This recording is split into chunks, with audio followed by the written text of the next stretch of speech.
पखी देस पंहिंजो छॾींदा वञनि था। पखी देस पंहिंजो छॾींदा वञनि था।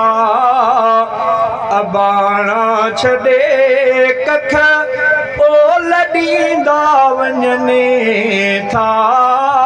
पखी देस पंहिंजो छॾींदा वञनि था।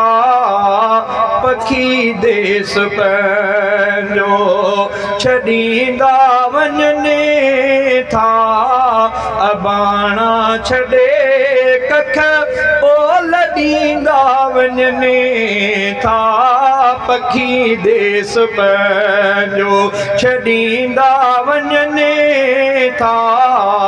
पखी देस पंहिंजो आई मुंद मोटी न पूंजुल कतारों। उदासी वया हिन अंदर में उतारियों। आई मुंद मोटी, आई मुंद मोटी न पूंजुन कतारों। उदासी वया हिन अंदर में उतारियों। गुलनि साण नाता कटींदा वञनि था।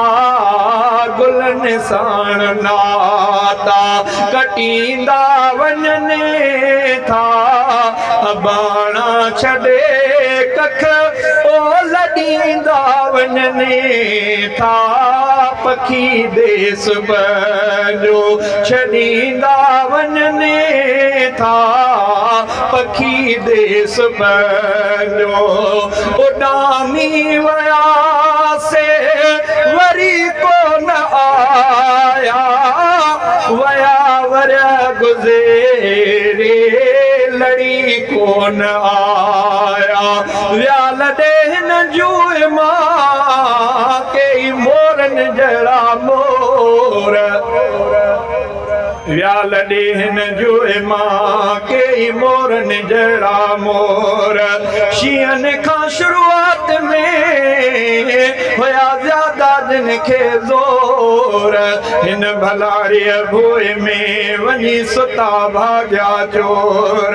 तुंहिंजी अधु तोलो आतोर तूं सेर सॾाए जो कीन के।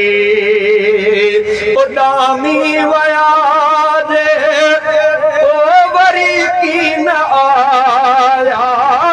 वया वरह गुज़ेरी लड़ी कीन आया। उॾामी वया वरी कीन आया। वया वरह गुज़ेरी लड़ी कीन आया। वणनि ॾे तके हथ पिटींदा वञनि था।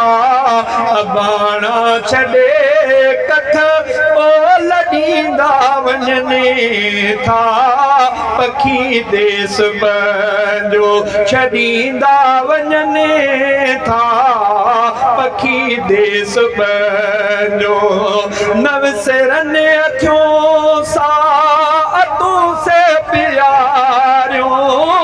पयूं यादि साजिद महर खे बहारो। नवसिरनि अखियूं सां तूं से प्यारियूं। पयूं यादि साजिद महर खे बहारो। नसे ॾेर पंहिंजो ॾसींदा वञनि था। नथे ॾेर पंहिंजो नसे ॾेर पंहिंजो ॾसींदा वञनि था। अबाणा छॾे कख ओल ॾींदा वञनि था। पखी देस पंहिंजो छॾींदा वञनि था।